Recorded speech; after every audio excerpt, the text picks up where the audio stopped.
Thank you so much for allowing me into your sacred space. What an absolute pleasure it is to have you join me tonight. My name is Nqobile. For many, coming to university is a dream come true, but adapting to the new environment can be extremely difficult. The difficulties are influenced by many things, including personal issues, financial struggles, transitioning from high school to university, and having to adapt to the new environment, but to mention a few. It does not make it easy that the stigma around mental illness, especially in most Black communities, increases on a daily. It has been reported that 1/3 of South Africans have mental illness and 75% of them will unfortunately not get help. Joining me tonight in studio is the Dean of Humanities, Professor Tom Martin, trainee psychologist Nqobile and Yolanda. Ladies and gentlemen, thank you so much for joining us tonight. What is mental illness and mental health? Okay, mental illness is quite a broad term because there's a lot of psychological disorders and mental disorders that fit into the term mental illness. So I would jot it down to any form of psychological distress or mental disorder that can negatively impact on a person's life, on different aspects of someone's life, whether it's work life, whether it's family life or social life. So at times people tend to see the term mental illness as maybe someone who may come across as delusional, paranoid, someone which in society might be maybe phrased as someone who's crazy or someone who's mad, whereas it actually ranges according to the severity of a particular disorder. So yeah. Yeah, and we prefer to speak of mental health, and we conceive of it as existing on a continuum, and at different stages in one's life, one may be at different points in the continuum. So you may be experiencing stress, feeling low moods, or anxiety, and that's as much part of your mental health as more of the extreme forms, as my colleague has mentioned. And what are the programs that are put into place to help people with mental illness in the university space? So there are a number of structures in the university to maintain students' mental health.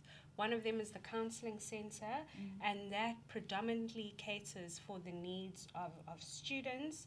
And there's a crisis line and a crisis center at the counseling center, and you can walk in or you can have more weekly sessions there.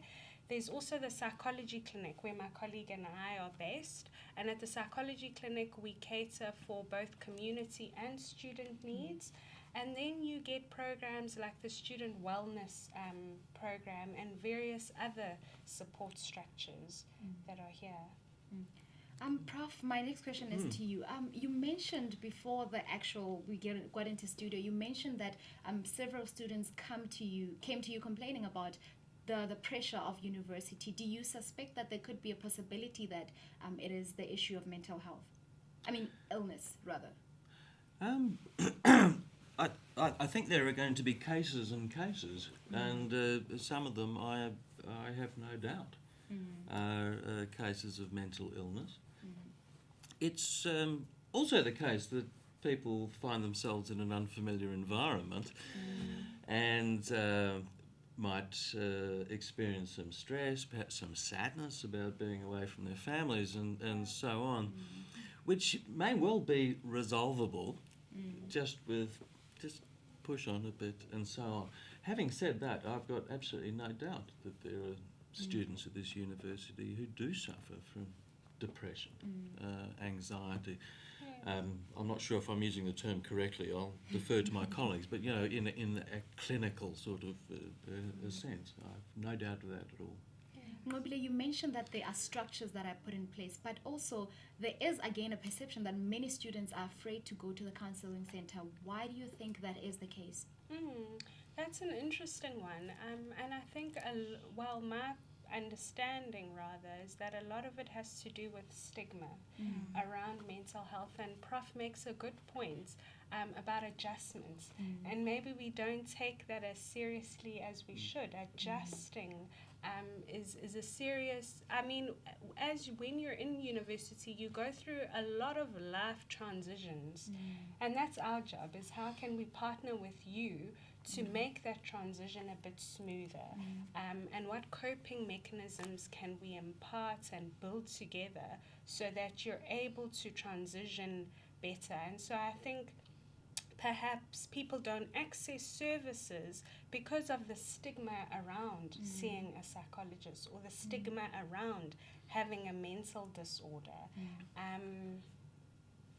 And perhaps we should understand it more as maintaining my mental health rather than having a mental illness. We go to the gym, so why not take care of our mental health as well? And I find it interesting that students actually come to you, Prof, to speak about their issues instead of going to the counselling centre. Yes, they do. Sometimes they come to me in addition to going to the counselling centre. Part of my job involves, if you like, managing people's degrees, and if there's extended absences, the possibilities of DPs being lost and things like that, students come to me. Now, some of them may well have already sought help at the counselling centre and are just really asking for advice regarding, how do I go forward in terms of, securing my place at the university and so on. But there's a not insignificant number who come and they are in despair and they don't know what to do. And I refer them to the psychologist, which isn't, palming off the problem at all. It's just I'm only too aware of my limitations. I'm not a trained psychologist, and I'm certainly not going to intervene, in something that requires or could possibly require professional intervention. I'll go back to the question, to the topic of stigma. I want to know that then how do we come to stigma, students being afraid to go to the counselling centre, how do we then help these students as the psychologist and the dean? How do we help students who are not comfortable with talking? That's not an easy one to answer, because I'm thinking that at times we need to think about where people are coming from. So it's not everyone who's raised being taught that when you're feeling sad you need to go to a psychologist. For some people, going to a psychologist and telling someone that I'm sad, I need help, I need to talk to someone, it's something that some people are just not used to. So sometimes it's not really it's not that easy for someone to admit that I'm stuck, I'm feeling depressed, I need to talk to someone. Because at times, how does one even know where to draw the line that this is normal sad, this is the kind of sad that is perhaps out of the normal range that requires professional help? So I think that there's still much to do in terms of destigmatizing mental illness, because And my next question there is that I'm a student. I'm saying, what is it that the psychologists, the university, what is it that they're doing to educate us that this kind of sadness is not okay? This is when you need help. Because I personally have not come across such a program where I'm being told that when you feel like this, when it comes to this point of sadness, then it's not okay, you should seek help. I guess my question is, what is the university and the psychology department or clinic doing to actually educate students about mental illness and mental health? I think that's a key question, and perhaps it points to the work, and I'll speak for psychology.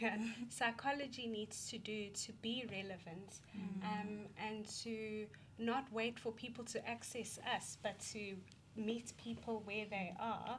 And I think discussions like this are helpful in doing that.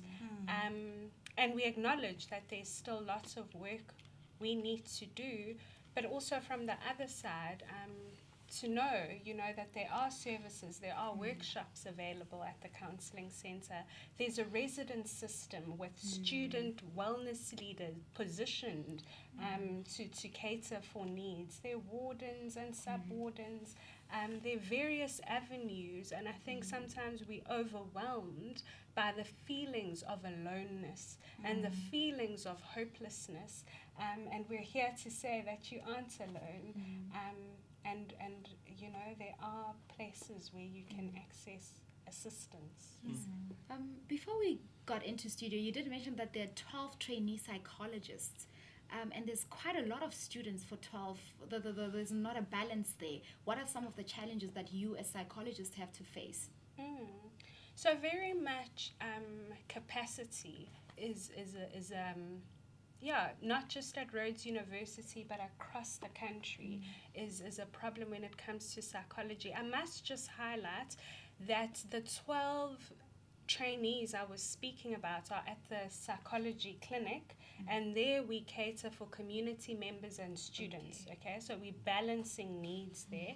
But at the counselling centre, they cater for predominantly student needs, and access there is easier, and the waiting list is much shorter. So yes. Okay, and what do I do as a community member, as a student, when I'm on the waiting list? Because that's another challenge, that I need the problem to be dealt with now, and now I have to wait 2 more days in order for me to be attended. What then do I do in that waiting process? Well, it's hard to say for community members, because for students it's easy, because the counselling center, since they mostly cater for students, they do have a crisis line for students. However, for community members, it's a bit tricky, because like Nqobile has already mentioned, that there are only 12 trainees at the psychology clinic, and we're catering not just to community members, but to the Rhodes students as well. So perhaps one would have to also, in cases of emergency, seek other options. For instance, there's also Fort England.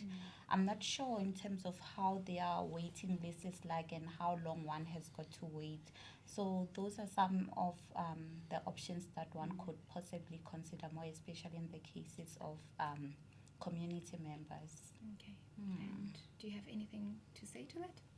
So just an awareness of, I think there's various student societies that offer support, and various other community initiatives that offer support.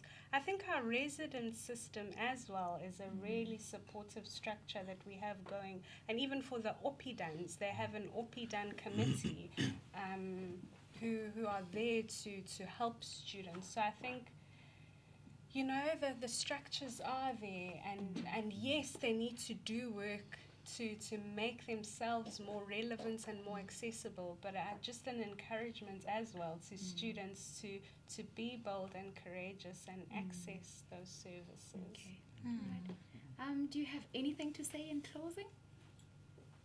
Dean? Well, I'd like to reiterate some of what Nqobile is saying, that there could always be arguments made that perhaps these services should be expanded, and sure, I think that's probably right. But I mean, one of the most important things is that people know that they exist, know how to access them, and to be able to do so timeously.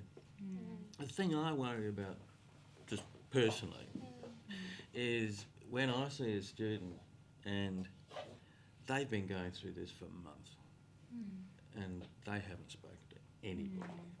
That is heartbreaking. You sort of think, oh my God, if only 6 weeks ago, something had started, things wouldn't have got to the extent that they're at. And as my colleagues were saying, I mean, the services are there. There is information there. I mean, through orientation programs, halls, and so on. Though maybe yeah, I'm not saying it's out of an expertise, but I mean, maybe there need to be reminders. Yeah. You know, I mean, O Week's a long time ago for many of us, and maybe I'm an Oppie now, so I don't get the res talks, and that's certainly something that should be kept in mind in future. Yolanda? I actually agree that maybe there should be more reminders, because people need to be, particularly students, there's enormous pressure that comes with being a student, and the pressure to achieve, and the pressure to do so well in your studies, and having to do that with some people being so far away from home can lead to a lot of difficulties, from anxiety to depression. So while at times it's unavoidable, while at times maybe it's okay for one to get there, but then there needs to be reminders that when one gets there, they shouldn't in a way stay there and just allow the process to keep on going like that, and seek support from some of the structures which Nqobile has already mentioned. Yeah. And I think for me, it's just emphasizing again the importance of maintaining one's mental health, and that nothing is too small and nothing is too big. And then to commend, I mean, I think sometimes we forget about the very large proportion of the student population that does access services, and just to commend people for that courage and for that bravery, and encourage others that haven't yet sought those services to do so, because it has helped so many people. Well, once again, thank you so much for joining us in studio tonight. What an insightful and educational conversation we just had. Well, from me and the team, that's it for now. From me to you, goodbye, good night.